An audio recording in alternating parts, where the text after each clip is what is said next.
ग्रस्तांची पाहणी करण्यासाठी माणिकराव कोकाटे पोहोचले. थेट जाऊया. मका राहील सर, मका एक राहील सर आपल्याकडे. मका आपण दृश्यांमध्ये बघतोय की अवकाळीमुळे मोठं नुकसान झालेलं आहे शेतकऱ्यांचं आणि आता द्राक्ष बागांमध्ये पोहोचलेले आहेत माणिकराव कोकाटे. आपण बघतोय शेतकऱ्यांशी ते संवाद साधतायत. अवकाळीमुळे ज्यांचं नुकसान झालं 30% वर गेले की होणारच आहे नुकसान. ते म्हणणं ऐकून घेतलं. त्यामुळे आपण येणारच पूर्णपणे. पहिले सर कसं होतं की 50%च्या वर नुकसान होलंय, पण आता काय केलंय 33% जरी नुकसान झालं तरी आपण ते भरपाईत घेतोय. भरपाईची ठीक आहे. या शेतकऱ्याची पंचनामे बोला. या संदर्भातले अधिकचे अपडेट्स घेणार आहोत आपण. आपले प्रतिनिधी प्रांजल कुलकर्णी आपल्यासोबत जोडले गेले. प्रांजल, काय अपडेट?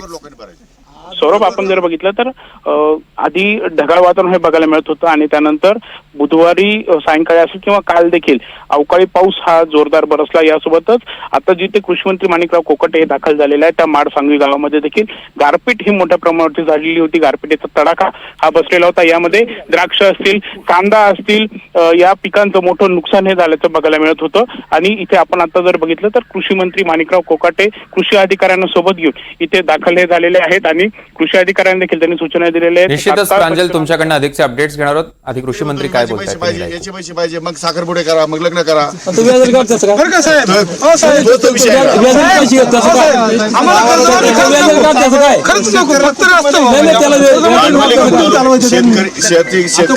शेतीमध्ये भांडवली गुंतवणूक पाहिजे. भांडवली गुंतवणूक शेतकरी द्यायला पाहिजे. शेतकऱ्याचं उत्पन्न वाढलं पाहिजे. यासाठी सरकार प्रयत्नशील आहे. 5,000 कोटी रुपये आम्ही दर वर्षाला खर्च करणार शेतीवर, फक्त शेतीवर. तेच त्याला विचारतो, कर्ज रेग्युलर भरतो त्यांचं काय? रेग्युलर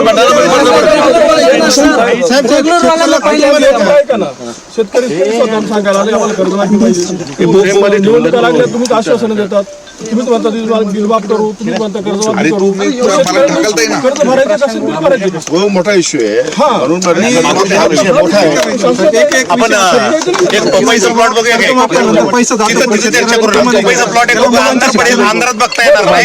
आपण त्या पपईच्या प्लॉटवर जाऊ.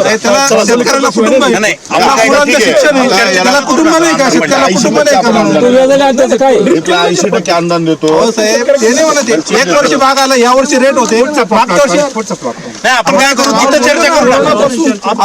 ऐका ना, एक वर्षी भाव भेटला, आज 50 रुपये भाव भेटला होता. मागच्या वर्षी 5 वर्षांनी 20 रुपयाने द्राक्ष विकले. काय खर्च निघला रे शेतकऱ्याचा? बरोबर आहे. त्याला तुम्ही पण शेतकरी म्हणून आपल्या घरातला विषय, शेती मालाला भाव का चर्चा करा तुम्ही. चर्चा आहे. पेस्टिसाइडवर नियंत्रण ठेवा, पेस्टिसाइड कंट्रोल करा, खताच्या किमती कमी करा. मार्ग आहे त्याला.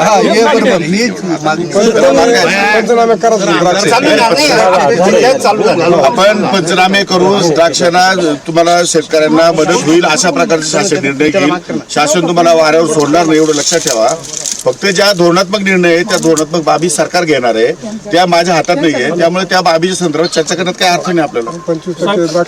फक्त इथं ज्या बागा शिल्लक आहेत आणि ज्याचं नुकसान झालंय त्यांना नुकसान भरपाई मिळेल. नुकसान भरपाई देऊ आपण.